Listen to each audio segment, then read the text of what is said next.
नमस्कार साथियों, कैसे हैं आप सभी लोग। उम्मीद करता हूं कि आप सब लोग बहुत अच्छे होंगे और आप लोगों की पढ़ाई भी बहुत अच्छे ढंग से आगे बढ़ रही होगी। साथियों, एक बार फिर से आप लोगों का स्वागत है हमारी एंशिएंट हिस्ट्री की इस क्लास में, जिसमें हम लूसेंट और घटना चक्र को आधार बनाते हुए एंशिएंट हिस्ट्री को तैयार कर रहे हैं सभी वनडे एग्जाम्स के लिए और स्टेट पीएससी की प्रारंभिक परीक्षा के लिए। दोस्तों, आप लोगों को याद होगा कि पिछली क्लास में हमने वैदिक साहित्य के बारे में पढ़ा था। पिछली दोनों क्लासेस में हमने वैदिक साहित्य अर्थात वैदिक लिटरेचर के बारे में पढ़ा है। वैदिक साहित्य को हम जनरली 4 भागों में बांटते हैं, जिसमें वेद होते हैं, ब्राह्मण ग्रंथ होते हैं, आरण्यक होते हैं और उपनिषद होते हैं। उपनिषद चूंकि वैदिक साहित्य का अंतिम हिस्सा है, इसलिए हम उसे वेदांत के नाम से जानते हैं। जितना हिंदू धर्म से जुड़ा हुआ साहित्य है, जितना भी सनातन धर्म से जुड़ा हुआ साहित्य है, उसे भी हमने 2 भागों में बांटा है। एक श्रुति साहित्य, जिसके अंतर्गत हमने वेदों को पढ़ा, हमने उपनिषद को पढ़ा, ब्राह्मण ग्रंथों को पढ़ा और आरण्यक को पढ़ा। और कल की क्लास में हमने स्मृति ग्रंथों के तहत महाकाव्यों को पढ़ा, जिसमें महाभारत और रामायण के बारे में हमने डिस्कशन किया। फिर पुराणों के बारे में पढ़ा कि पुराणों की संख्या 18 है, इनके भी 18 उपपुराण हैं। पुराणों में भारत की धार्मिक कथाओं का एक क्रमबद्ध संग्रह दिया गया है और पुराणों में कई राजवंशों की वंशावली भी हमें देखने के लिए मिलती है। फिर हमने आगम के बारे में भी थोड़ी सी जानकारी ली। दर्शन ये हम बाद में पढ़ेंगे। फिर हमने धर्म शास्त्र या स्मृति शास्त्र के बारे में पढ़ा, जो कि धार्मिक, वैदिक और सामाजिक नियमों और विधियों की एक सूची है। इसमें हमने देखा कि मनु स्मृति सबसे पुरानी स्मृति है, जिसमें कई प्रकार के सामाजिक, धार्मिक, नैतिक नियम बताए गए हैं। कई तरह के रिलीजियस, सोशल और मोरल ड्यूटीज को एक्सप्लेन किया गया है। इसके अलावा भी बहुत सी स्मृतियां हैं, जैसे याज्ञवल्क्य की स्मृति, पाराशर स्मृति और देवल स्मृति। देवल स्मृति को बहुत बाद में लिखा गया, पोस्ट गुप्ता पीरियड में देवल स्मृति को लिखा गया था। और देवल स्मृति में यह बताया गया है कि कोई व्यक्ति अगर पुनः हिंदू धर्म में वापस आना चाहता है, वो अगेन हिंदुइज्म में वापस आना चाहता है, तो किस प्रकार की प्रक्रियाओं का पालन करना चाहिए। फिर हमने वेदांगों की भी चर्चा की। हमने डिस्कस किया कि 6 वेदांग होते हैं। वेदों को पढ़ने के लिए, वेदों को समझने के लिए वेदांगों की रचना की गई थी। शिक्षा, व्याकरण, छंद, निरुक्त, ज्योतिष और कल्प। कल्प के तहत ही हमने देखा था कि अलग अलग प्रकार के सूत्र होते हैं, जैसे श्रौत सूत्र, जिसमें यज्ञ से जुड़ी हुई विधियां बताई गई हैं। ग्रह सूत्र, जिसमें घरेलू जीवन के बारे में, डोमेस्टिक लाइफ के बारे में या हाउस होल्ड ड्यूटीज के बारे में एक्सप्लेन किया गया है। ग्रह सूत्र में 16 संस्कारों का उल्लेख भी है। मनुस्मृति में भी है, ग्रह सूत्र में भी 16 संस्कारों का उल्लेख किया गया है। और इसी तरह होते हैं साथियों धर्म सूत्र, जिसमें धार्मिक, सामाजिक और नैतिक जीवन से जुड़े हुए विधि विधान बताए गए हैं। रिलीजियस, सोशल और मोरल लाइफ से जुड़ी हुई ड्यूटीज को एक्सप्लेन किया गया है। ये सारी बातें हमने डिस्कस कर ली थी अपनी पिछली क्लास में। आज की क्लास बहुत बहुत ज़्यादा इंपॉर्टेंट है, क्योंकि आज की क्लास जो हम पढ़ने वाले हैं, मैं दावे से ये बात कह सकता हूँ कि आपने जितने भी पेपर दिए हैं या आप देने के लिए जा रहे हो, एक ना एक सवाल आपको यहाँ से देखने के लिए मिलता है। क्योंकि आज हम बौद्ध, जैन और लौकिक साहित्य का अध्ययन करने वाले हैं। आज हम बुद्धिस्ट लिटरेचर पढ़ेंगे, फिर हम जैन लिटरेचर पढ़ेंगे और उसके बाद साथियों हम चर्चा करेंगे जो हमारे हिस्टोरिकल टेक्स्ट हैं, जिसे हम हिंदी में लौकिक साहित्य का नाम देते हैं। एक बात मैं आपको बता दूं कि ये हमारा टेलीग्राम चैनल है, जहां पर हम पीडीएफ अपलोड कर रहे हैं साथियों। ये कॉन्टैक्ट नंबर है, हमारी एप्लीकेशन है शुभम गुप्ता एकेडमी के नाम से, शुभम गुप्ता पीडीएफ के नाम से हमारा टेलीग्राम चैनल भी है। हमारी एकेडमी में साथियों हमने अभी 4 कोर्सेस लॉन्च किए हैं। एक जीके जीएस का फाउंडेशन कोर्स लॉन्च किया है, हिस्ट्री की यही क्लास वहाँ पर भी जारी है। उसके अलावा ज्योग्राफी, पॉलिटी, इकोनॉमी, ये सारे विषय मैं पढ़ाऊँगा। विज्ञान कुलदीप सर पढ़ाएंगे। एमपीपीएससी का फाउंडेशन बैच हमारा शुरू हो चुका है, 2027 के लिए है। 16 महीने का बैच है, 24 महीने की वैधता है। पूरा MPPSC का सिलेबस हम कवर करेंगे प्री प्लस मेंस में। उसके अलावा मेरा हिस्ट्री इकोनॉमी का एक स्पेशल बैच है और यहाँ पर हमारा प्रीलिम्स का बैच 15 जून से शुरू होने जा रहा है MPPSC के लिए। कोई भी इंफॉर्मेशन आपको चाहिए आप इस नंबर पर कॉल कर सकते हैं और जानकारी ले सकते हैं। चलिए तो आगे बढ़ते हैं साथियों, अगले टॉपिक पर आते हैं। सबसे पहले हम चर्चा करेंगे बौद्ध और जैन साहित्य के बारे में, बुद्धिस्ट और जैन टेक्स्ट के बारे में कि लिटरेचर क्या है। देखो पहले ना हम यहाँ पे समझेंगे फिर इनकी डिटेलिंग में जाएंगे। यहाँ हमने इंग्लिश में नाम नहीं लिखा है क्योंकि हिंदी और इंग्लिश में नाम एक जैसे होते हैं, कोई भी अंतर नहीं आता। सबसे पहले यहाँ बौद्ध साहित्य की हम बात करें साथियों, तो बौद्ध साहित्य मुख्य रूप से पाली भाषा में लिखा गया है और जो जैन साहित्य है वो मुख्य रूप से प्राकृत भाषा में लिखा गया है। शुरुआती, बाद में दोनों में ही संस्कृत का प्रयोग किया गया है। तो शुरुआत का जो बौद्ध साहित्य है वो मुख्य रूप से पाली भाषा में है और शुरुआत का जो जैन साहित्य है वो मुख्य रूप से प्राकृत भाषा में है। आगे चल करके दोनों में ही संस्कृत का प्रयोग किया गया है मेरे दोस्तों। अब यहाँ से आप समझें कि बौद्ध साहित्य में सबसे पहले आते हैं त्रिपिटक। अभी हम जानेंगे त्रिपिटक के बारे में, विनय पिटक, सुत्त पिटक और अभिधम्म पिटक। इसके अलावा जातक कथाएं आती हैं जो कि भगवान बुद्ध के पूर्व जन्म की कहानियां हैं, बुद्धा के प्रीवियस बर्थ की स्टोरी है। मिलिंद पन्हो जो कि आचार्य नागसेन के द्वारा लिखा गया, इसमें यवन राजा मिलिंद और बुद्ध भिक्षु नागसेन के बीच में दार्शनिक संवाद दिया गया है। फिलोसॉफिकल डिस्कशन है between Menander and the Buddhist monk Nagasena. फिर है माध्यमिक रिका। ठीक है, ये बहुत इंपॉर्टेंट किताब है नागार्जुन की और ये नागार्जुन जो है वो शून्यवाद के प्रवर्तक भी माने जाते हैं। तो ये माध्यमिकारिका ये बहुत इंपॉर्टेंट किताब है। फिर बुद्ध घोष ने विशुद्धि मग्घ नाम की किताब लिखी। वसुबंध ने अभिधम्म कोश नाम की किताब लिखी। अश्व घोष के द्वारा बुद्ध चरित, सौंदरानंद और सारिपुत्र प्रकरण लिखा गया। अश्व घोष जो है साथियों ये कनिष्क के दरबारी कवि रहे हैं और कथा वस्तु नाम की एक किताब है जो कि हीनयान संप्रदाय से जुड़ी हुई है। अभी हम इनकी डिटेलिंग करेंगे, फिर हम जैन साहित्य के बारे में पढ़ेंगे। ठीक है, तो सबसे पहले हम चर्चा करते हैं साथियों त्रिपिटक के बारे में। देखो त्रिपिटक को कहा जाता है 3 टोकरियां अर्थात 3 बास्केट। जो पिटक शब्द है, पिटक शब्द का अर्थ ही होता है टोकरी, पिटक का मतलब ही होता है बास्केट। जो त्रिपिटक है इसमें 3 किताबें आती हैं, सुक्त पिटक, विनय पिटक, अभिधम्म पिटक। सुक्त पिटक और विनय पिटक सबसे पुराने हैं जबकि अभिधम्म पिटक को बाद में लिखा गया।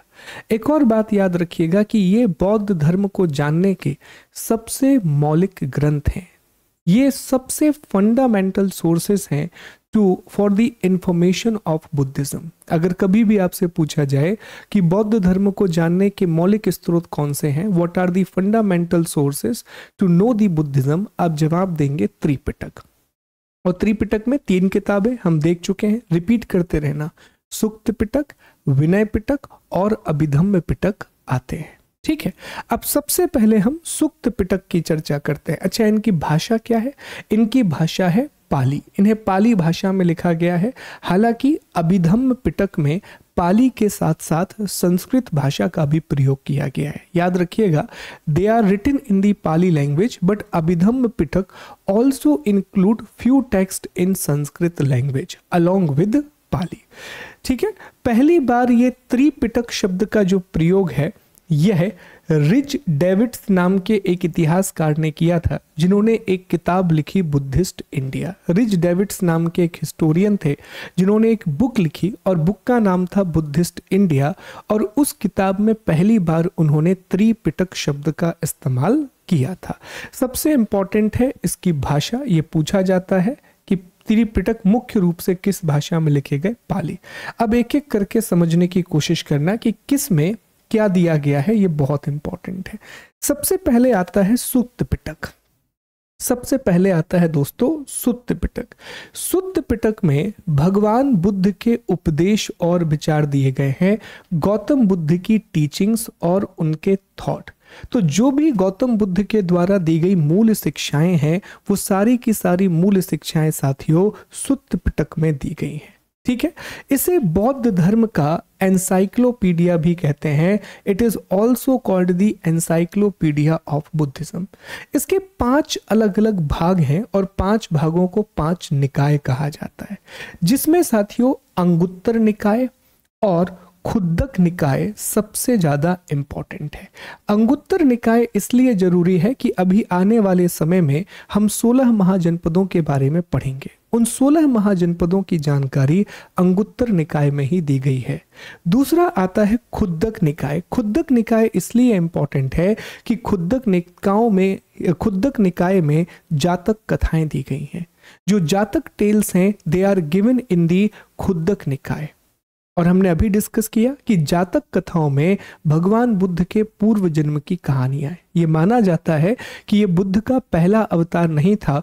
बुद्ध ने अलग अलग रूपों में कई अवतार लिए हैं और वो सारी चीजें जातक कथाओं में बताई गई हैं। तो प्लीज याद रखिएगा, सुत्त पिटक सबसे बेसिक है और सुत्त पिटक में भगवान बुद्ध ने जो शिक्षाएं दी थी, गौतम बुद्ध ने जो जो शिक्षाएं दी थी, उन सभी को कलेक्ट किया गया है। तो गौतम बुद्ध की शिक्षाओं का संग्रह ही सुक्त पिटक है। सुक्त पिटक के 5 भाग हैं जिन्हें हम 5 निकाय कहते हैं।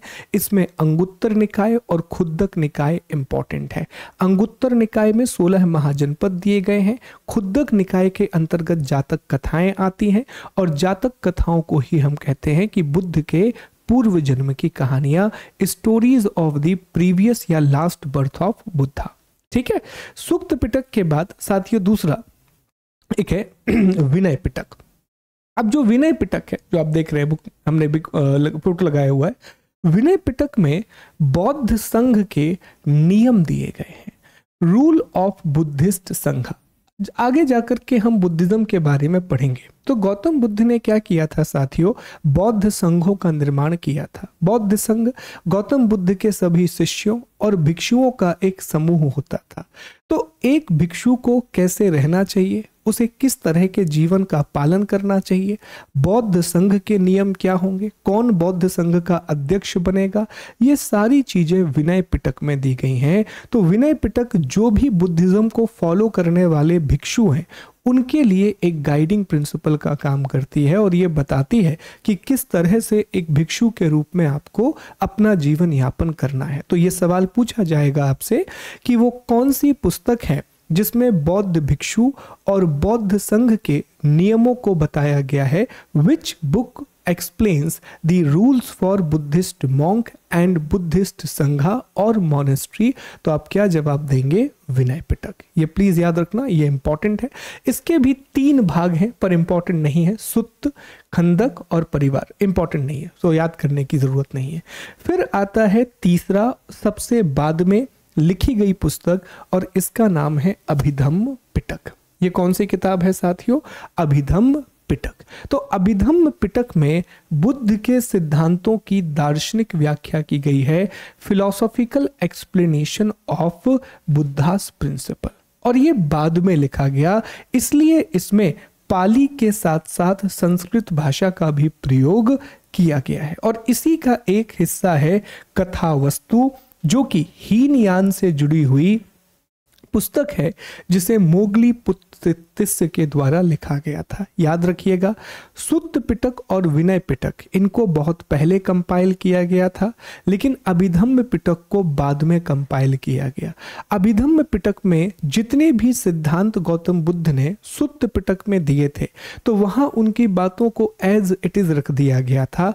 यहाँ उनकी बातों की व्याख्या की गई है।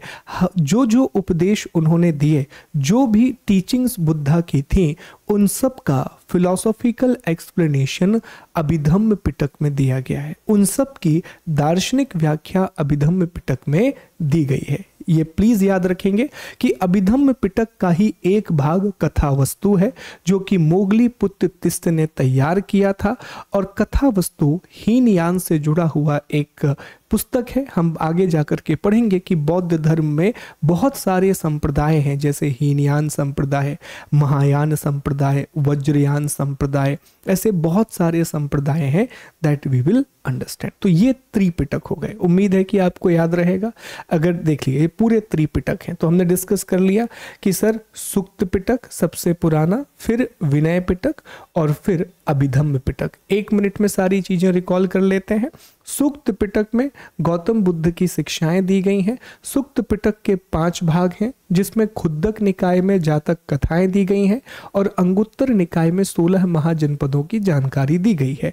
विनय पिटक में साथियों हमने अभी देखा कि विनय पिटक में मुख्य रूप से बुद्ध भिक्षु और बौद्ध संघ के नियम दिए गए हैं, बुद्धिस्ट मोनेस्ट्री और बुद्धिस्ट मॉन्क्स के लिए रूल दिए गए हैं।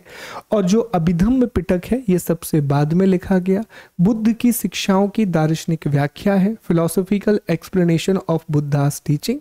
इसी का एक पार्ट कथावस्तु है जो कि हीनयान से जुड़ा हुआ है और इसमें संस्कृत का भी प्रयोग किया गया है। तो ये है साथियों Tripitaka, this is the Tripitaka. ठीक है, अब ये तो हो गई बौद्ध धर्म के मूल ग्रंथ, ये कहलाते हैं बेसिक। लेकिन फिर अलग अलग राजाओं ने, अलग अलग कवियों ने, अलग अलग बौद्ध भिक्षुओं ने भी बौद्ध धर्म के बारे में लिखा है। तो दूसरी किताबें क्या है, आइए समझते हैं। सबसे पहले आप समझें कि पाली भाषा में बौद्ध धर्म की सबसे प्रमुख किताब है साथियों मिलिंद पन्हो। ये सबसे इंपॉर्टेंट पुस्तक है बौद्ध धर्म की, जो पाली भाषा में लिखी गई है, written in the Pali language. अब ये ना एक देखिए एआई का आजकल यूज हम कर रहे हैं, तो उसमें अच्छा कल क्लास इसीलिए अपलोड नहीं हो पाई थी, कंटेंट बनाने में थोड़ा समय लग गया था। मैं कोशिश करूंगा और जल्दी बनाऊं, पर ये सब ना डिजाइनिंग में बहुत समय लगता है साथियों। और कंटेंट मैं खुद प्रिपेयर करता हूँ, क्योंकि मेरा अभी भी मानना है कि मैं खुद कंटेंट प्रिपेयर करूंगा तो शायद वो ज़्यादा अच्छा होगा और आप लोगों तक और आसानी से ये पहुंच पाएगा। तो ये सारे एरो या कौन सी फोटो आनी है ये सब मैं खुद करता हूँ। ठीक है, तो थोड़ा समय लग जाता है, पर हम कोशिश यही करेंगे कि जल्दबाजी ना करें, लेक्चर जब भी आए अच्छा आए, ठीक, इंस्टेड की कुछ भी हम डिलीवर कर दें आपको। तो ये जो किताब है मिलिंद पन्हो, इसमें एक बौद्ध साधु हैं जिनका नाम है नागसेन, एक बौद्ध साधु हैं जिनका नाम है नागसेन, बुद्धिस्ट मॉन्क है नागसेन, और एक राजा है, ये यवन राजा है साथियों, एक यवन किंग है जिनका नाम है मिनांडर। इंडो ग्रीक रूलर भी बोल सकते हैं, हिंद यवन शासक है मिनांडर, इनको हिंदी में मिलिंद कहा गया है।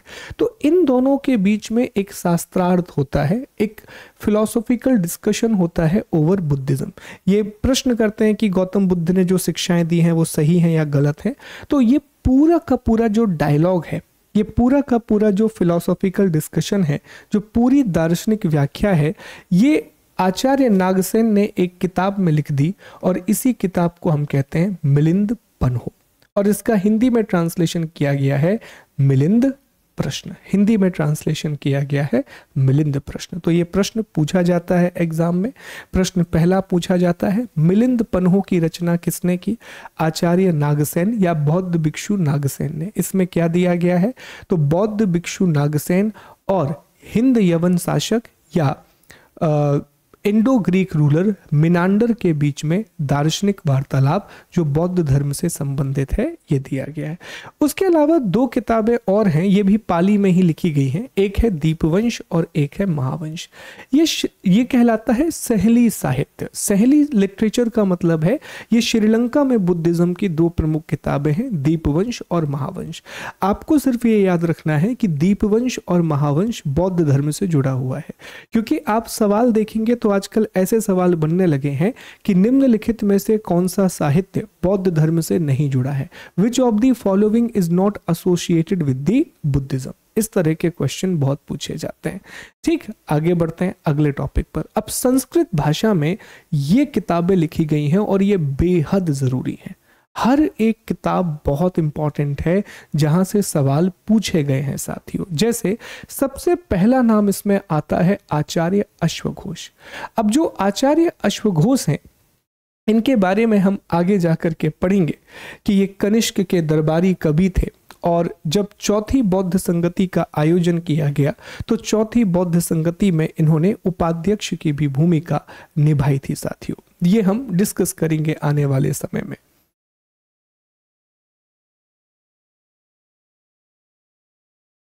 ठीक है साथियों, तो ये याद रखिएगा, हम आगे जाकर के जब कनिष्क को पढ़ेंगे पोस्ट मौर्यन पीरियड में, तो वहां पर भी हम अश्वघोष की चर्चा करेंगे।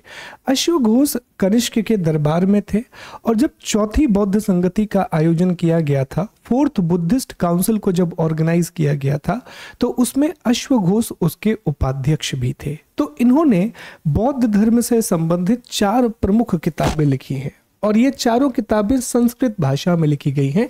ये सारी बुक संस्कृत में लिखी गई हैं। पहली किताब साथियों इसमें है बुद्ध चरित, बहुत ही फेमस किताब, यहाँ अलग से भी मैंने इमेज बनाई है, बुद्ध चरित। जो बुद्ध चरित है इसे कहा जाता है बौद्ध धर्म का रामायण और अश्वघोष का कीर्ति स्तंभ। बुद्ध चरित को कहा जाता है रामायणा ऑफ बुद्धिस्ट एंड अश्वघोष पोएट्री। ठीक है, बुद्ध चरित बहुत ही प्रसिद्ध किताब है। इसमें भगवान बुद्ध के जीवन के बारे में अलग अलग बातें बताई गई हैं जो अश्वघोष ने लिखी हैं। दूसरी किताब इन्होंने सूत्रालंकार लिखी। तीसरी किताब भी बहुत इंपॉर्टेंट है, सौंदरानंद।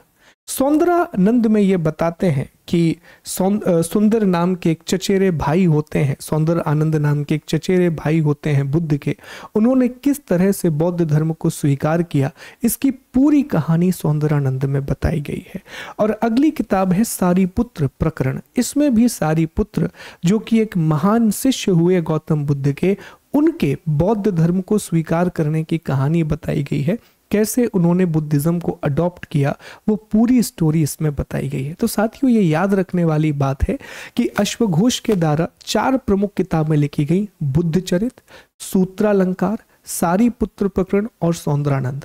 पहले हम सिर्फ बुद्ध चरित पढ़ते थे, लेकिन रिसेंटली क्वेश्चन कुछ ऐसे बन गए कि निम्नलिखित में से कौन सी पुस्तक अश्वघोष ने नहीं लिखी। अब चूंकि बहुत फेमस राइटर है तो ये बात बनती भी है, और जितनी फेमस बुद्ध चरित है उतनी तो नहीं पर मिलती जुलती फेमस उनकी सौंदरानंद और सारीपुत्र प्रकरण भी है। तो ये प्लीज याद रखेंगे, बुद्ध चरित, सूत्रालंकार, सौंदरानंद और सारीपुत्र प्रकरण, ये किताबें आचार्य अश्वघोष के द्वारा लिखी गई हैं।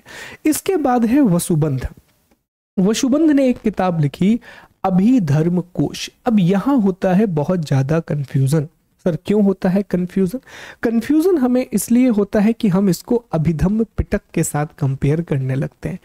दोस्त, अभिधम्म पिटक बिल्कुल अलग चीज है। अभिधम्म पिटक जो है ना, वो त्रिपिटक का हिस्सा है। ये है अभिधर्म कोश, ये अलग किताब है। ये किसने लिखी है? वसुबंध। फिर है वसुमित्र। वसुमित्र ने एक किताब लिखी है विभाषा शास्त्र, इंग्लिश में भी यही नाम है, कंफ्यूज मत होना। फिर है आचार्य नागार्जुन जो कि बौद्ध धर्म में शून्यवाद के प्रवर्तक हैं। आगे पढ़ेंगे हम शून्यवाद क्या होते हैं।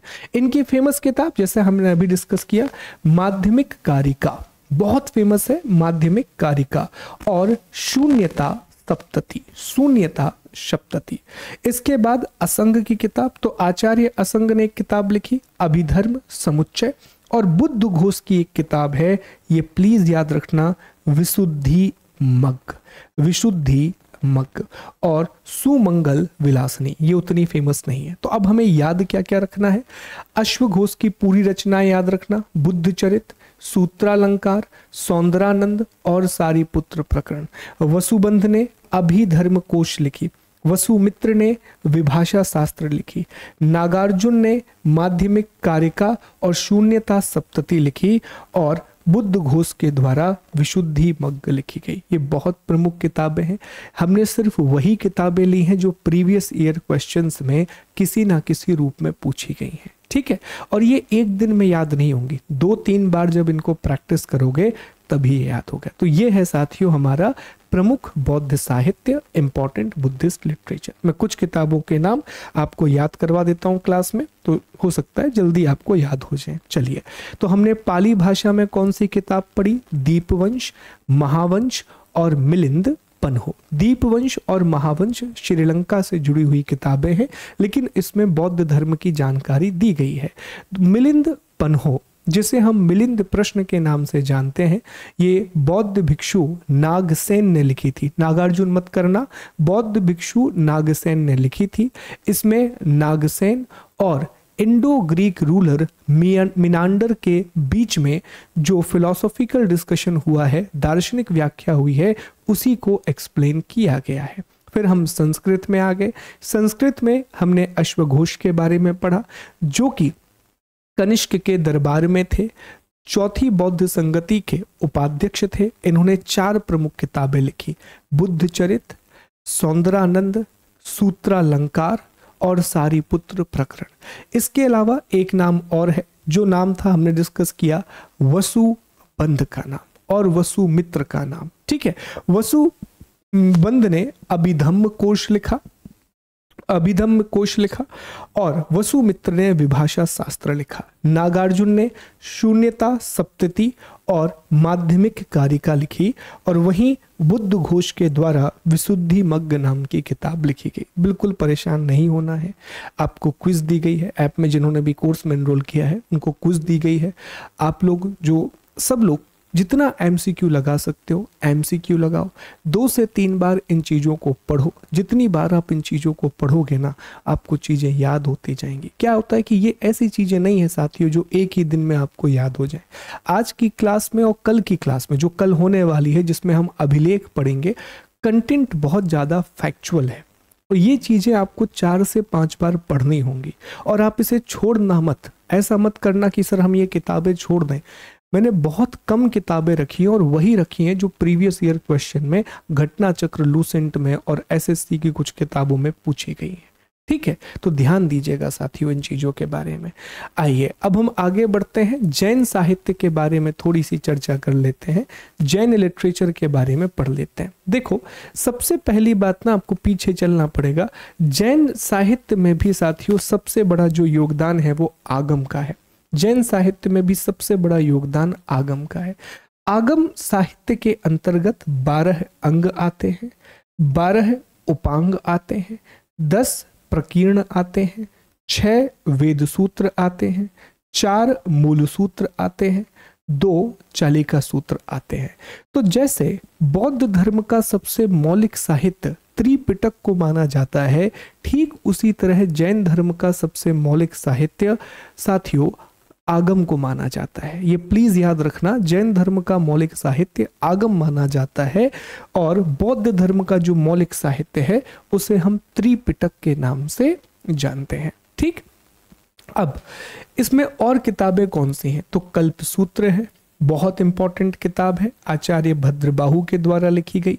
भगवती सूत्र है, इसमें महावीर कथा, भगवान महावीर की कथा दी गई है। बहुत बहुत जरूरी किताब है परिशिष्ट पर्वन। ये किताब जरूर आपने प्रश्नों में देखी हुई है, ये आचार्य हेमचंद्र के द्वारा लिखी गई है। फिर स्यादवाद मंजरी मल्लिसेन के द्वारा लिखी गई है। न्याय अवतार सिद्धासेन दिवाकर ने लिखी है। द्रव्य संग्रह नेमी चंद ने लिखी है। तत्वार्थ सूत्र, ये भी बहुत इंपॉर्टेंट किताब है, उमा स्वामी ने लिखी है। फिर है प्रवचन सार, ये कुंद के द्वारा लिखी गई किताब है। उसके अलावा न्याय अवतार भी है जो सिद्धासेन दिवाकर ने लिखी है। द्रव्य संग्रह नेमी चंद ने लिखी है। तो सारी किताबें याद नहीं रखना है और ये भी याद नहीं रखना है, ये सब याद नहीं रखना है। याद क्या रखना है कि जिस तरह बौद्ध धर्म के मौलिक साहित्य त्रिपिटक में मिलता है, उसी तरह जैन धर्म का मौलिक साहित्य आगम में मिलता है। बुद्धिस्ट का फंडामेंटल सोर्स त्रिपिटक है, उसी तरह जैनिज्म का फंडामेंटल सोर्स आगम है। आगम के अलावा 2-3 किताबें बड़ी इंपॉर्टेंट है। कल्प सूत्र जो कि आचार्य भद्रबाहु ने लिखी, भगवती सूत्र और परिशिष्ट पर्वन जो कि आचार्य हेमचंद्र ने लिखी। ये किताबें बहुत जरूरी हैं। स्यादवाद मंजरी मल्लिसेन, द्रव्य संग्रह नेमीचंद, तत्वार्थ सूत्र उमा स्वामी और प्रवचन सार कुंद के द्वारा लिखी गई किताबें। ये यहाँ पर भी हमने एक्सप्लेन किया है अलग से साथियों, तो यहाँ भी आपको ये चीज मिल जाएगी। देखिए लिखा हुआ है यहाँ कि कल्प सूत्र जो कि संस्कृत भाषा में आचार्य भद्रबाहु ने लिखा, इसमें जैन धर्म का प्रारंभिक इतिहास है। भगवती सूत्र से हमें महावीर स्वामी के जीवन की जानकारी मिलती है। पौमचार्यम, ये 2 बड़े अलग अलग नाम है, ध्यान से सुनना। एक नाम है पौमचार्यम और एक नाम है पौमचर्यु। पौमचार्यम जो है वो आचार्य विमल सूरी के द्वारा प्राकृत भाषा में रामायण का जैन संस्करण है, और पौंचर्यु जो है वो जैन कवि स्वयंभू के द्वारा लिखी गई रामायण का जैन संस्करण है। तो ये दोनों अलग अलग हैं।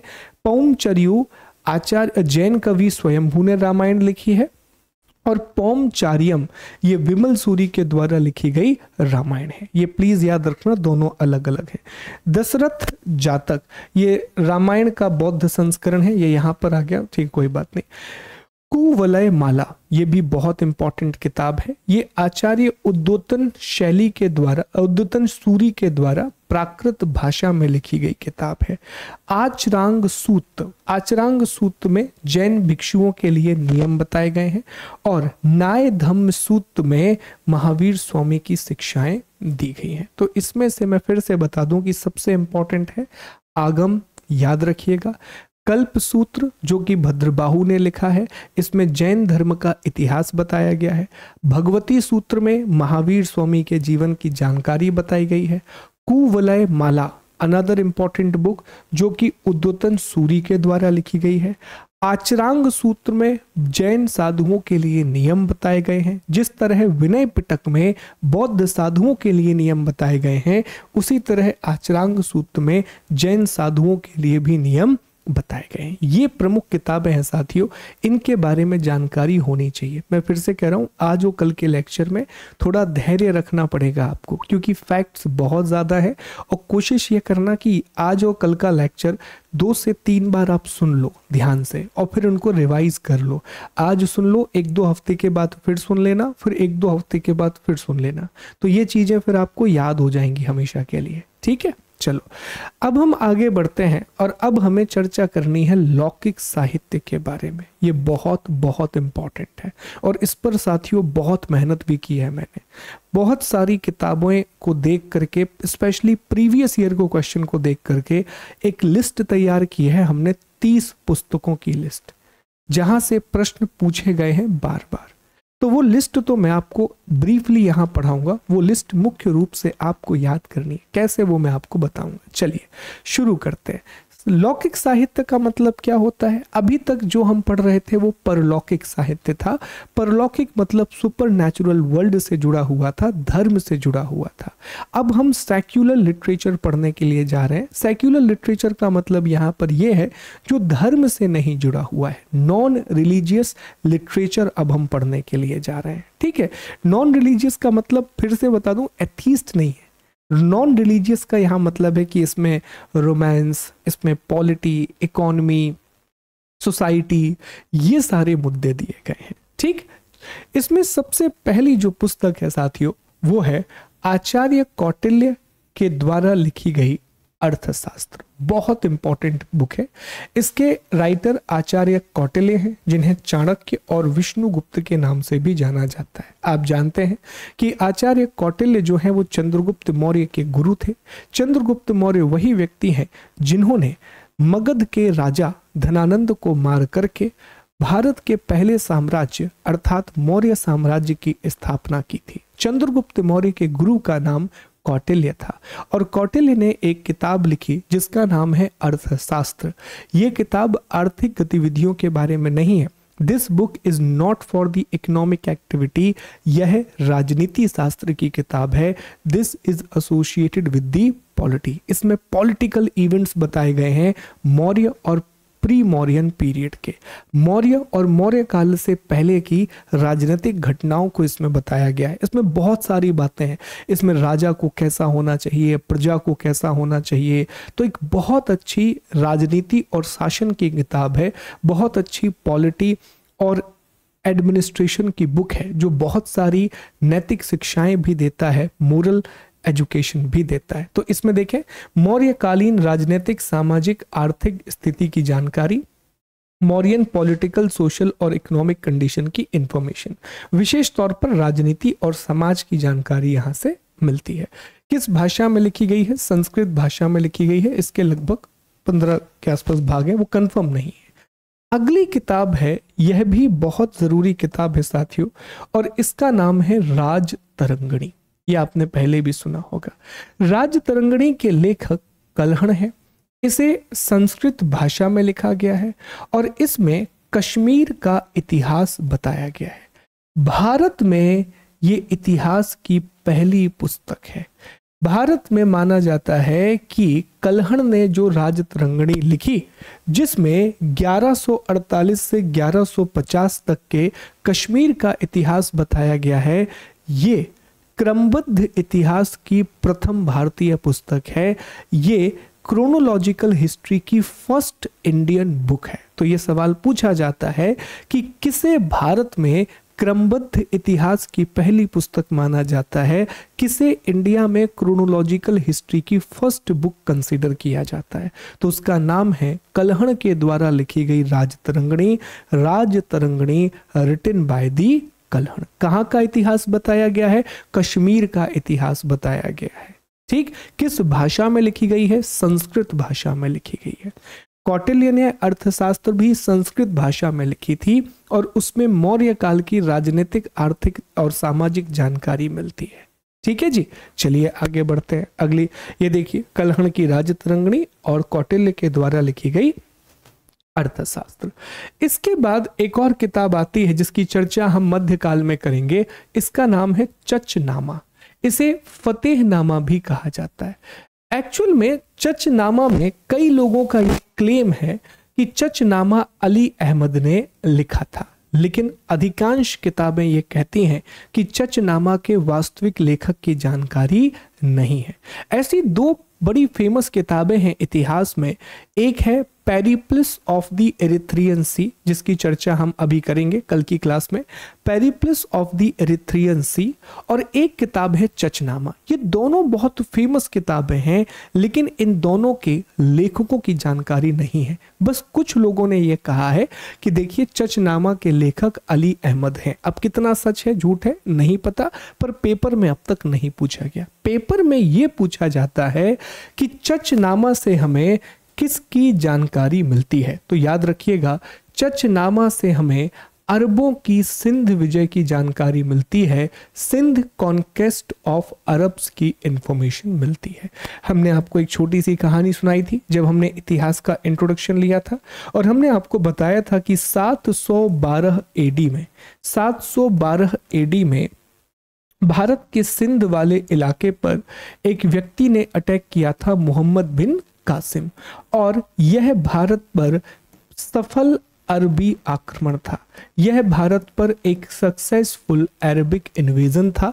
तो कैसे मोहम्मद बिन कासिम सिंध पर आक्रमण करता है, कैसे वो यहाँ पर कब्जा करता है, उसके बाद कैसे वो यहाँ प्रशासन लेकर के आता है, ये सारी जानकारी हमें चचनामा से ही मिलती है। तो एक ही सवाल बनता है चचनामा से कि चचनामा से हमें किसकी जानकारी मिलती है, या इसी को रिवर्स करके वो पूछता है कि वो कौन सी पुस्तक है जिससे हमें अरबों की सिंध विजय की जानकारी मिलती है, जिससे हमें अरब कॉन्क्वेस्ट ओवर दी सिंध का इंफॉर्मेशन मिलता है। जवाब होगा चचनामा। ये फारसी भाषा में लिखी गई है, ये पर्शियन लैंग्वेज में लिखी गई है। अगली किताब है साथियों अष्ट अध्यायी।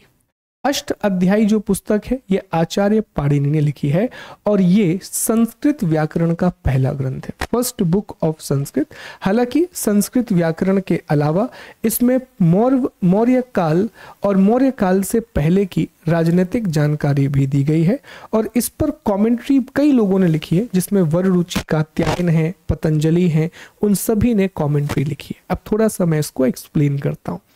देखो, हम आचार्य पाणिनि की चर्चा पहले भी कर चुके हैं। हमने डिस्कस किया था कि 6 वेदांग होते हैं, और जो व्याकरण वेदांग है उससे आचार्य पाणिनि जुड़े हुए हैं। जो व्याकरण वाला वेदांग है उससे आचार्य पाणिनि जुड़े हुए हैं। तो आचार्य पाणिनि ने एक किताब लिखी जिसका नाम क्या है, बोलेंगे आप लोग। आचार्य पाणिनि ने एक किताब लिखी जिसका नाम है अष्ट अध्यायी। और अष्ट अध्यायी जो पुस्तक है साथियों, इसी पुस्तक से हमें, इसी पर्टिकुलर किताब से हमें संस्कृत व्याकरण की जानकारी मिलती है। तो अष्ट अध्यायी को कहा जाता है ये संस्कृत व्याकरण का पहला ग्रंथ है। अब पता है क्या हुआ, इन्होंने अष्ट अध्यायी लिख दी, इन्होंने अष्ट अध्यायी लिख दी, और इसमें जानकारी 2 चीजों की दी गई है। एक तो साथियों इसमें व्याकरण की जानकारी है, व्याकरण जो हम पहले ही जान चुके हैं कि इसमें संस्कृत व्याकरण दिया गया है, संस्कृत व्याकरण दिया गया है। संस्कृत व्याकरण के अलावा इस पुस्तक से हमें मौर्य और महाजनपद काल की जानकारी भी मिलती है। महाजनपद और मौर्य काल की जानकारी भी मिलती है। ठीक है, अब लोगों ने इस पर दो कमेंट्री लिखी गई। हमने पहले भी डिस्कस किया था कि स्मृतियों पर कमेंट्री लिखी जाती है। कमेंट्री का मतलब होता है किसी भी किताब के बारे में आप अपने विचार रख रहे हैं, उसी को हम कमेंट्री या भाष्य बोलते हैं। याद करके मुझे कमेंट करके जरूर बताइएगा कि मनु स्मृति पर किसने टीका लिखी थी और विज्ञानेश्वर के द्वारा किस पर टीका लिखी गई। दोनों ही बड़े इंपॉर्टेंट प्रश्न हैं, विज्ञानेश्वर का भी, और साथ में मैंने आपसे पूछा कि मनु स्मृति पर किसने टीका लिखी, जवाब दीजिएगा। ठीक है, तो दो लोगों ने टीका लिखी। एक थे वर रुचि कात्यायन, वर रुचि कात्यायन, और दूसरा इसमें जवाब है साथियों, एक तो वर रुचि कात्यायन हो गए और दूसरा है पतंजलि, आचार्य पतंजलि। ठीक है, पुष्यमित्र शुंग के दरबार में ये रहते थे और इन्होंने एक किताब लिखी महाभाष्य। तो ये पूरी स्टोरी के रूप में आप याद रखना कि ये पूरी की पूरी कहानी है साथियों, ये पूरी की पूरी एक स्टोरी है। चलिए आगे बढ़ते हैं। ठीक, अगली जो पुस्तक है उसमें है गार्गी संहिता। प्रसिद्ध किताब है गार्गी संहिता भी। गार्गी संहिता को कात्यायन ने लिखा है साथियों, गार्गी संहिता को कात्यायन ने लिखा है। इसमें ज्योतिष की जानकारी है और यवन आक्रमण अर्थात ग्रीक इंफॉर्मेशन है। फिर महाभाष्य, जैसा मैंने अभी अभी आपको बताया कि पुष्यमित्र शुंग के पुरोहित पतंजलि ने यह किताब लिखी है, the priest of Pushyamitra Shunga. Shunga वंश हम पढ़ेंगे मौर्य उत्तर काल में, और इसमें शुंगों की जानकारी दी गई है। और ये साथ ही साथ साथियों पतंजलि के का एक प्रकार की कमेंट्री है जो कि उन्होंने अष्ट अध्याय के ऊपर लिखा था। पर ऐसा नहीं होता कि सिर्फ उसमें व्याकरण की ही जानकारी दी गई हो, उसमें शुंग काल की जानकारी दी गई है। मैं आपको एक इंटरेस्टिंग फैक्ट भी बताता हूं।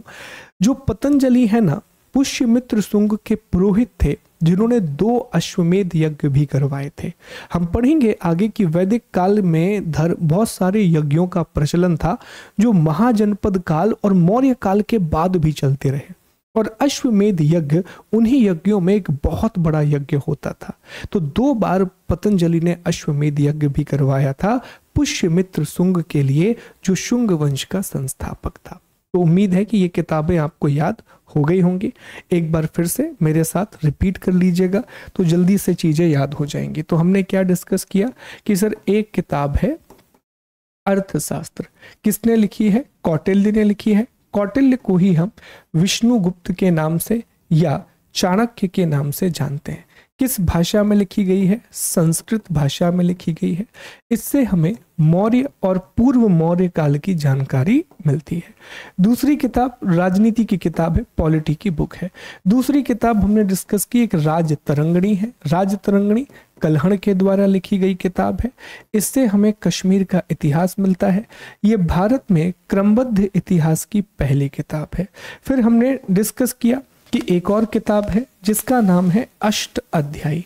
किसके द्वारा लिखी गई किताब है? आचार्य पाणिनि। ये संस्कृत व्याकरण का पहला ग्रंथ है और इससे हमें महाजनपद और मौर्य काल की जानकारी मिलती है। फिर हमने डिस्कस किया एक और किताब चचनामा। चचनामा से हमें अरबों के सिंध विजय की जानकारी मिलती है कि कैसे अरबी, विशेष तौर पर मोहम्मद बिन कासिम ने सिंध पर अटैक किया। इसके बाद एक और किताब है महाभाष्य। महाभाष्य जो है वो पतंजलि के द्वारा लिखी गई किताब है। पतंजलि जो है वो पुष्यमित्र शुंग के दरबार में थे और इससे हमें शुंग वंश की जानकारी मिलती है। गार्गी संहिता है जो कि कात्यायन के द्वारा लिखी गई किताब है और गार्गी संहिता से हमें भारत में यवन आक्रमण की जानकारी मिलती है। उम्मीद है कि यहाँ तक, मुझे पता है मुश्किल है, पर यहाँ तक आपको सारी बातें नहीं तो कुछ बातें तो याद हो रही होंगी कि सर हाँ इतनी किताबें हैं। हमने चर्चा त्रिपिटक के बारे में कर ली, अश्वघोष के द्वारा लिखी गई बुद्ध चरित, सौंदरानंद, सारीपुत्र प्रकरण और सूत्रालंकार के बारे में पढ़ा। बौद्ध भिक्षु नागसेन के द्वारा लिखी गई मिलिंद पन्हो की बात हमने की। बौद्ध भिक्षु नागार्जुन के द्वारा लिखी गई शून्यता, सप्तति और माध्यमिक कारिका के बारे में हमने डिस्कशन किया। फिर हमने ये भी देखा कि बुद्ध घोष के द्वारा विशुद्धि मग्ग नाम की एक किताब लिखी गई। ठीक है, त्रिपिटक के बारे में हमने पढ़ा कि सूक्त पिटक में बुद्ध की शिक्षाएं दी गई हैं, विनय पिटक में बौद्ध साधुओं के नियम दिए गए हैं, और वहीं जो अभिधम्म पिटक है तो अभिधम्म पिटक में बौद्ध के सिद्धांतों की दार्शनिक व्याख्या की गई। हमने जैन साहित्य को पढ़ा जिसमें हमने जाना कि जैन साहित्य को हम आगम बोलते हैं। उसमें एक किताब है कल्पसूत्र जो कि आचार्य भद्रबाहु ने लिखी है, और कल्पसूत्र से हमें जैन धर्म का प्रारंभिक इतिहास पता चलता है। इसी तरीके से भगवती चरित नाम की एक किताब है, उससे महावीर स्वामी के बारे में पता चलता है। कुवलय नामा नाम की एक किताब है जो उद्योतन सूरी ने प्राकृत भाषा में लिखी है। पौमचर्यु और पौमचर्यु नाम की दो किताबें हैं। पौमचर्यु आचार्य विमल सूरी के द्वारा रामायण लिखी गई है। पौमचर्यु जो है वो जैन कवि स्वयंभू के द्वारा रामायण का संस्करण है। फिर हमने ऐतिहासिक किताबें भी पढ़ ली और ये सारी बुक्स हमने पढ़ ली। तो थोड़ा मुश्किल है, लेकिन 2-3 बार आप पढ़ोगे ध्यान से तो आपको चीजें याद हो जाएंगी, ऐसा मेरा पूरा भरोसा है। और अच्छी बात पता है क्या है कि इन किताबों का जिक्र हम आगे भी करेंगे, तो वहां पे भी एक प्रकार से आपका रिवीजन हो जाएगा। तो यहाँ तो याद करना ही करना है, पर वहां पर भी आपको चीजें बहुत अच्छे से याद करनी है, बहुत बढ़िया तरीके से आपको पढ़ना है।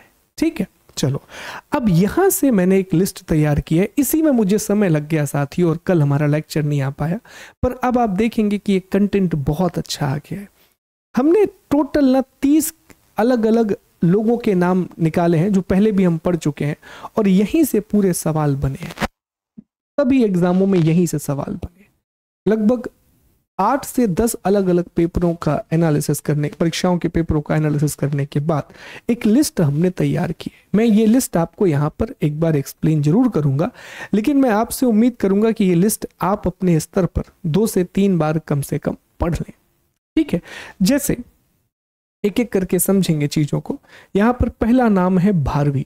तो भारवी ने किरात अर्जुनियन नाम की किताब लिखी थी, और ये पल्लव राजा सह विष्णु के समकालीन थे। दोनों प्रश्न पूछे गए। जैसे भारवी से ये प्रश्न भी पूछा गया कि ये किस राजा के समकालीन थे, ये किस पर्टिकुलर किंग के कंटेम्पररी थे, तो यह सहवर्मन के कंटेम्पररी, सह विष्णु के कंटेम्पररी थे। ठीक है, पल्लव राजा। और किताब का नाम क्या है? किरात अर्जुनियम। ठीक, इसी तरह डांडी, आचार्य डांडी ने एक किताब लिखी दश कुमार चरितम। ये पल्लव राजा नरसिंह वर्मन के दरबारी कवि थे। सोमदेव ने एक किताब लिखी कथा सरित सागर। गुणाद्य के द्वारा किताब लिखी गई बृहद कथा। सातवाहन राजा हाल के समकालीन रहे हैं, और यह पैसाची भाषा में लिखा गया। सातवाहन राजा हाल ये भी बहुत बड़े एक साहित्यकार रहे। हला हो गया है, ये हाल है। ठीक, विष्णु शर्मा ने पंचतंत्र लिखा, जो कि पशु दंत कथाओं का एक प्राचीन ग्रंथ है। उन्होंने पंचतंत्र लिखा, a great collection of animal fables. ठीक है, फिर नारायण भट्ट के द्वारा हितोपदेश लिखा गया। क्षेमेंद्र के द्वारा बृहत कथा मंजरी, ये प्रश्न पूछा गया। ठीक है, कामंदक के द्वारा कामांदकीय नीति शास्त्र लिखा गया, कौटिल्य के अर्थशास्त्र से प्रभावित होकर। भवभूति, जो कि कन्नौज के राजा यशोवर्मन के कवि थे। कन्नौज के राजा यशोवर्मन के कवि थे। इन्होंने मालती माधव नाम का ग्रंथ लिखा, और महावीर चरित। अब महावीर चरित से पता है प्रश्न क्या पूछा गया? महावीर चरित में किसकी जानकारी दी गई है? अब हमें क्या लगेगा यार, महावीर चरित नाम है तो इसमें तो महावीर स्वामी, भगवान महावीर स्वामी की जानकारी होगी, पर ऐसा नहीं है। महावीर चरित में भगवान राम की कहानी है, और महावीर चरित में भगवान राम के राज्य अभिषेक तक की कहानी है पूरी की पूरी। और उन्होंने इसका दूसरा पार्ट लिखा है जो है उत्तर रामचरित। ये इसका दूसरा हिस्सा है जिसमें राज्य अभिषेक के बाद की कहानी है। तो ये दोनों किताबें पूछी जाती हैं, मालती माधव और महावीर चरित। किसने लिखी? भवभूति, जो कि कन्नौज के राजा यशोवर्मन के कवि थे। इन्होंने ये जानकारी लिखी है साथियों। फिर विशाख दत्त, गुप्त काल से संबंधित इनकी 3 प्रमुख किताबें हैं। मुद्रा राक्षस, जिसमें चाणक्य और चंद्रगुप्त मौर्य कैसे घनानंद को हराते हैं वो बताया गया है। देवी चंद्रगुप्तम, इसमें गुप्त राजा रामगुप्त, उनके भाई चंद्रगुप्त और रामगुप्त की पत्नी ध्रुव स्वामिनी के बारे में बताया गया है। इसी में वो कहानी है कि कैसे चंद्रगुप्त ध्रुव स्वामिनी से विवाह कर लेते हैं, रामगुप्त की हत्या हो जाती है। ठीक है, फिर इसमें एक है राघवानंद। अब क्या है, ये बड़े बड़े लेखक हैं साथियों, तो यहाँ से प्रश्न बनने लगे हैं। पहले सिर्फ मुद्रा राक्षस पूछा जाता था कि मुद्रा राक्षस किसने लिखी है, अब देवी चंद्रगुप्तम, और यहाँ से भी सवाल बनने लगे। ठीक, फिर है वाकाटक शासक प्रवरसेन द्वितीय। इन्होंने सेतुबंध नाम की किताब लिखी, राम और रावण के बीच में युद्ध का वर्णन है। प्रवरसेन द्वितीय जो वाकाटक राजा थे। पतंजलि ने महाभाष्य लिखी, हम ऑलरेडी पढ़ चुके हैं। इसके बाद है पल्लव राजा महेंद्र वर्मन प्रथम, मत्त विलास प्रहसन और भगवत युग। अभी यूपीएससी का सवाल हुआ, अभी जो पेपर हुआ है उसमें मत्त विलास प्रहसन पूछा गया है। तो मत्त विलास प्रहसन पल्लव राजा महेंद्र वर्मन ने लिखा। अगर एमपीपीएससी की कोई तैयारी कर रहा है और यूपी की, तो आप देखिएगा पल्लव कला से प्रश्न बहुत पूछे जाते हैं, क्योंकि पल्लव भी ना गुप्त की तरह अपने आर्ट एंड कल्चर के लिए बहुत मशहूर थे। और जब हम पल्लवों को पढ़ेंगे तो हम वहाँ उनका आर्ट एंड कल्चर पढ़ेंगे, और वहाँ इन बातों को मैं दोबारा याद कराऊंगा कि क्या आपको याद है, क्या भूल गए ये सारी बातें। ठीक है, तो याद रखना। भरत मुनि ने नाट्यशास्त्र लिखा।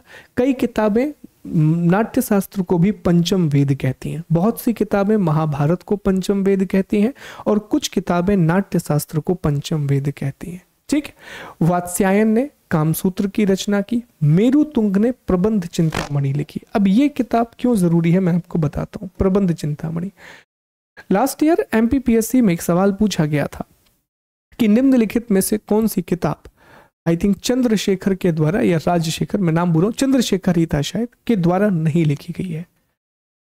अब उसमें ये एक ऑप्शन था प्रबंध चिंतामणि। तो अगर आपको ये याद होता कि प्रबंध चिंतामणि जो है वो मेरुतुंग के द्वारा लिखी गई किताब है, तो फिर आप इन चीजों को कभी भी नहीं भूलते। फिर आचार्य जयदेव का नाम आता है, और आचार्य जयदेव ने गीत गोविंद नाम की किताब लिखी है जो बहुत प्रसिद्ध है साथियों। ठीक है, बाणभट्ट राजा हर्षवर्धन के दरबारी कवि थे, और इन्होंने हर्ष चरित नाम की किताब लिखी है। और कादम्बरी को विश्व का पहला उपन्यास माना जाता है जिसमें चंद्रपीड़ा और कादम्बरी की प्रेम कहानी को दिखाया गया है। ये दोनों बेहद फेमस किताबें हैं साथियों, हर्षचरित और कादम्बरी बेहद फेमस पुस्तकें हैं दोनों की दोनों, याद रखिएगा, ये बहुत इंपॉर्टेंट है। और बाणभट्ट जो है वो हर्षवर्धन के दरबारी कवि थे। राजा हर्षवर्धन ने खुद 3 किताबें लिखी हैं, नागानंद, प्रियदर्शिका और रत्नावली। नागानंद, प्रियदर्शिका और रत्नावली। मैं बार बार कह रहा हूं कि ये सवाल आपने जरूर कहीं ना कहीं देखे होंगे। ठीक है, फिर है अमर सिंह ने अमरकोश की रचना की है साथियों। फिर विल्हण जो कि विक्रमादित्य 6 के दरबारी कवि थे, इन्होंने एक प्रसिद्ध किताब लिखी विक्रमांक देव चरित, बहुत फेमस है। भर्तहरि ने साथियों एक किताब लिखी है नीति शतक और श्रृंगार शतक। ये 3 किताबें हैं उनकी, नीति शतक, श्रृंगार शतक और वैराग्य शतक। इसमें नीति शतक और श्रृंगार शतक बहुत फेमस है। सोमदेव ने ललित विग्रहराज जो कि चौहान वंश के राजा विग्रहराज चतुर्थ या बीसल देव पर लिखा गया है। और एक चीज मैं आपको बीसल देव के बारे में या विग्रहराज के बारे में बता दूं कि विग्रहराज ने खुद संस्कृत में एक नाटक लिखा था हरि के लिए, और हरि के लिए जो संस्कृत में नाटक लिखा गया तो कुतुबुद्दीन ऐबक ने अजमेर में 2.5 दिन का झोपड़ा नाम की एक मस्जिद बनवाई थी।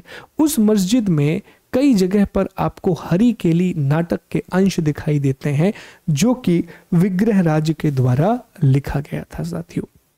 ठीक, भोज परमार ने राजमृगांक शब्दानुसार ये सारी किताबें लिखी। भास्कराचार्य ने लीलावती लिखी। लीलावती से भी सवाल पूछा गया, प्रश्न ये पूछा गया कि लीलावती किस से संबंधित पुस्तक है। तो लीलावती गणित से जुड़ी हुई पुस्तक है साथियों, बहुत प्रसिद्ध किताब है गणित की। जैसे हमने शुल्ब सूत्र के बारे में पढ़ा था ना कि शुल्ब सूत्र भारतीय गणित की पहली किताब मानी जाती है जिसमें पाइथागोरस प्रमेय और वेदियों के बारे में बताया गया है। ठीक उसी तरह से ये किताब भी है दोस्तों। ठीक, आगे बढ़ेंगे। इसके बाद हाल जो हमने बताया, उन्होंने गाथा सप्तशती प्राकृत भाषा में लिखी, प्रसिद्ध है।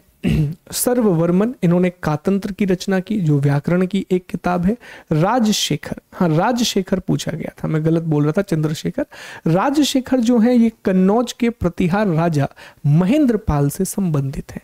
तो इन्होंने काव्य मीमांसा, कर्पूर मंजरी और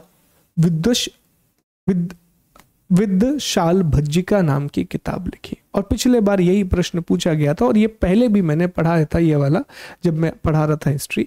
तो काव्य मीमांसा, कर्पूर मंजरी, मैं सिर्फ 2 ही किताबें पढ़ाता था, काव्य मीमांसा और कर्पूर मंजरी। ठीक, तो ये याद रखना बहुत इंपॉर्टेंट है। चंद बरदाई के द्वारा पृथ्वीराज रासो लिखी गई है। और जगनिक जो कि महोबा के चंदेल राजा परमारी देव से संबंधित थे, उन्होंने आल्हा खंड या आला उदल की कहानी लिखी है। अब मैं फिर से समझ रहा हूं कि आपको लग रहा होगा कि ये लिस्ट बड़ी है, पर साथियों ये लिस्ट बहुत जरूरी है। ट्रस्ट मी, बहुत मेहनत से इसको बनाया है। आप इसको उबाऊ मत समझना कि सर आज का लेक्चर या ऐसा, ये पढ़ना होगा। देखो जब भी हम पढ़ाई करते हैं ना या किसी रास्ते पर चलते हैं तो हमेशा ऐसा तो नहीं हो सकता ना कि पक्का या हाईवे ही आपको मिले, बीच में कच्चा रास्ता भी मिलेगा। तो ये कच्चा रास्ता है, फैक्चुअल टॉपिक है। तो 2 से 4 बार अगर आप इसे पढ़ोगे तो मुझे पूरा भरोसा है कि आप इसे याद कर लोगे। ठीक है, तो ये पूरे महत्वपूर्ण किताबों की एक सूची है जो मैंने बताई। स्पेशली लेक्चर में जिनका नाम लिया है उन्हें आप विशेष रूप से ध्यान रखना। मैं एक बार फिर भी जल्दी जल्दी रिकॉल करा देता हूं। भारवी ने किरात अर्जुनियम लिखी, डांडी ने दश कुमार चरित लिखा, सोमदेव ने कथा सरित सागर लिखा, गुणाढ़ ने बृहत कथा लिखा और राजा हाल ने भी एक किताब लिखी साथियों। फिर विष्णु शर्मा पंचतंत्र, नारायण भट्ट हितोपदेश, क्षेमेंद्र बृहत कथा मंजरी, कामंदक कामंदकीय नीति शास्त्र, भवभूति ने मालती माधव और महावीर चरित भगवान राम से जुड़ी हुई, विशाख दत्त मुद्रा राक्षस देवी चंद्रगुप्तम, वाकाटक राजा प्रवरसेन द्वितीय सेतु बंध। ठीक है, फिर पल्लव राजा महेंद्र वर्मन ने मत्त विलास प्रहसन लिखी, भरत मुनि नाट्यशास्त्र, कात्यायन कामसूत्र, मेरुतुंग प्रबंध चिंतामणि, जयदेव गीत गोविंद, बाणभट्ट हर्षचरित और कादंबरी जिसे विश्व का पहला उपन्यास माना जाता है, हर्षवर्धन ने खुद प्रियदर्शिका और रत्नावली जैसी किताबें लिखी, अमर सिंह ने अमरकोश की रचना की, विल्हण ने विक्रमांक देव चरित लिखा, भरतहरि ने नीति वैराग और श्रृंगार शतक की रचना की, सोमदेव ने ललित विग्रहराज की रचना की जो विग्रहराज चतुर्थ या बीसल देव से जुड़ा हुआ है। विग्रहराज चतुर्थ ने भी हरि केली नाम का एक नाटक लिखा जिसके टुकड़े हमें अढ़ाई दीन झोपड़ा मस्जिद जो कि अजमेर में है उसमें पाए जाते हैं। इसके अलावा भास्कराचार्य ने लीलावती लिखी जो गणित की एक बहुत ही प्रसिद्ध किताब है। हाल ने गाता सप्तसती लिखी प्राकृत भाषा में, सर्ववर्मन ने कातंत्र लिखी जो व्याकरण की किताब है, राजशेखर ने काव्य मीमांसा कर्पूर मंजरी लिखी, चंद बरदाई ने पृथ्वीराज रासो लिखी और जगनिक ने आल्हा खंड लिखी। इनको जरा ध्यान से पढ़ना साथियों, सारी चीजों को बहुत अच्छे से पढ़ना, 2 से 3 बार आपको चीजें याद हो जाएंगी। तो साथियों इसका PDF आपको यहाँ मिलेगा शुभम गुप्ता PDF पर। ये हमारी एप्लीकेशन है। यहाँ पर मैंने GK GS का एक कोर्स बनाया है। हिस्ट्री की हमारी जो क्लास चल रही है वही क्लास है, पर वहाँ आपको साथ में क्विज मिल जाता है। हर क्लास के बाद उसका क्विज मिल जाता है तो उसकी प्रैक्टिस अच्छी हो जाती है। उसके अलावा वहाँ इतिहास के अलावा भूगोल, पॉलिटी, इकोनॉमी में आपको पढ़ाऊंगा। कुलदीप सर आपको साइंस पढ़ाएंगे, साइंस की क्लासेस। ठीक है, MPPSC प्रीलिम्स का हमारा एक बैच आ रहा है 15 जून से, जिसमें हम MPPSC प्रीलिम्स जो 2026 में है उसकी तैयारी करेंगे। फाउंडेशन बैच हमारा शुरू हो गया है 2027 के लिए। 15 से 16 महीने का यह बैच है जिसमें MPPSC प्री और मेंस दोनों की तैयारी हम करेंगे। यहाँ पर भी साथियों इतिहास, इकोनॉमी, उसके अलावा इतिहास, इकोनॉमी, भूगोल और इथिक्स की कुछ क्लासेस मेरे द्वारा पढ़ाई जाएंगी साथियों। और बाकी टीम बहुत अच्छी है हमारी, सफलता IAS की टीम, सफलता IAS के नाम से जो हमारा ऑफलाइन वेंचर है इंदौर में। हिस्ट्री इकोनॉमी का एक स्पेशल कोर्स भी मेरा आया है जिसमें हम एमपीपीएससी के लिए और दूसरी स्टेट पीएससी की मुख्य परीक्षा और प्रारंभिक परीक्षा के लिए बहुत गहराई से इतिहास पढ़ रहे हैं, बहुत डिटेल से हिस्ट्री पढ़ रहे हैं। ये बैचेस अभी शुरू हुए हैं, आज से ही इन बैचेस की शुरुआत हो रही है, तो आप चाहें तो इनको इनरोल कर सकते हैं साथियों। इसके लिए आप हमारे नंबर पर कॉल भी कर सकते हैं अगर आपको कोई डाउट है, और ये हमारी एप्लीकेशन है। उम्मीद है कि क्लास आपको पसंद आएगी। कल की क्लास में हमें अभिलेखों की चर्चा करनी है, सिक्कों की चर्चा करनी है और विदेशी यात्रियों के विवरण की चर्चा करनी है। ठीक है, तो कल का जो क्लास रहेगा वो भी फैक्चुअल होगा, और हमारा ये जो पहला चैप्टर है, बड़ा चैप्टर है पहला, जानकारी के स्रोत, ये खत्म हो जाएगा। Thank you so much, take care, God bless you, जय हिंद, जय भारत।